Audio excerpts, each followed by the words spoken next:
Late last year, I declared Devir's The White Castle to be my game of the year.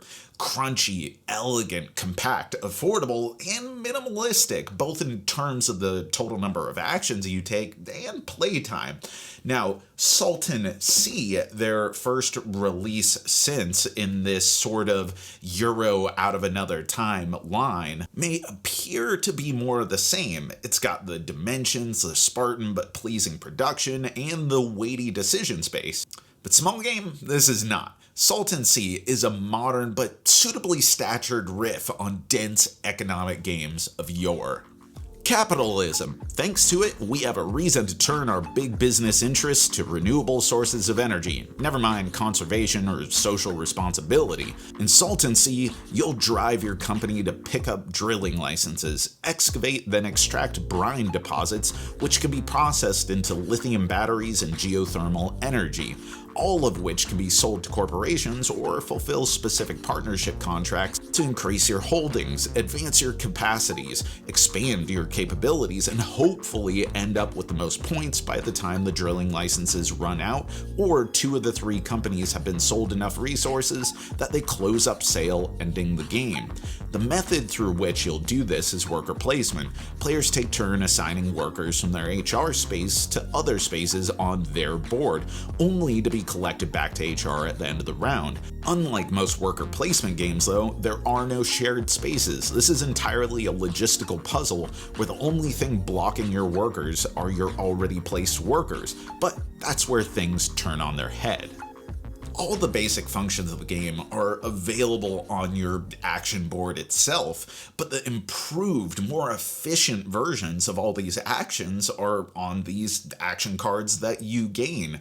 But they're gained as currency. Anytime that you gain or lose money, you do it through these action cards, which become assets that you can use that hold value beyond just their liquidation. Any card in your hand can be played with a worker face up for an advanced version of an action. This recontextualizes everything. Sure, processing brine into batteries costs $6, but that's $6 of action cards that you will be permanently losing from your access. But playing an advanced processing card increases the amount of brine you can process and reduces the cost per unit. Or maybe you need to drill deeper to get through your drilling licenses.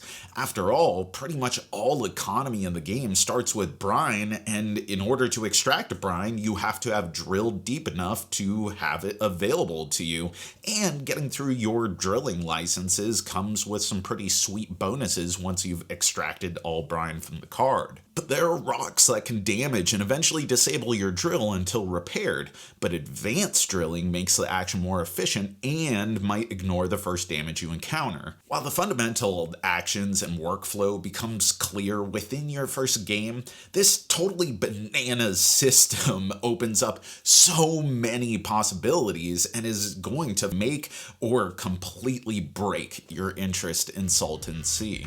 Everything in Salton Sea is driven by need and flow.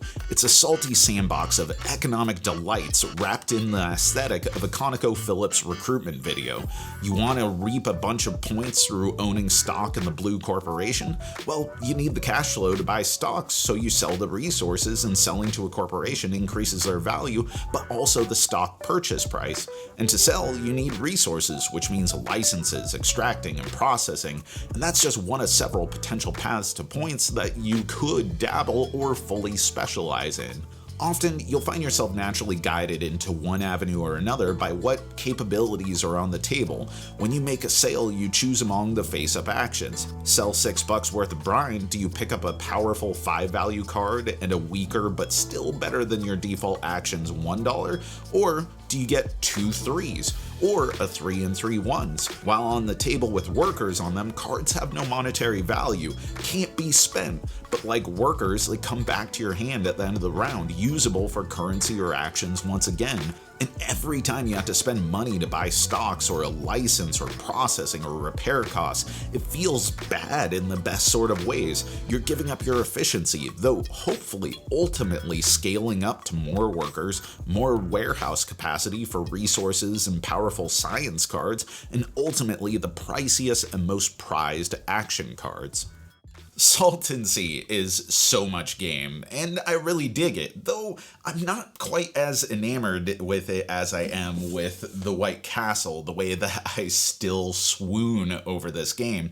The corporate aesthetic and just the expanse of decision space is at odds with my general gaming tendencies, but it's still just so cohesively tethered mechanically and aesthetically that I can't help but find it really appealing. The solo mode is also really strong, with escalating actions on the part of the Automa, driven by a deck of cards and some upkeep on their player board, doing a good job of simulating multiplayer without having to fully perform on their behalf. Granted, you have to relearn how the solo opponent interprets all the actions of the game, which is already a daunting array of symbology. But like playing the game itself, once you find the flow, you get into a really nice rhythm. So where does that leave us? Well, people resistant to lots of layered systems or want to keep their gaming solidly under the 60 to 90 minute range or want a lot of interaction, well, this is just not going to be your game.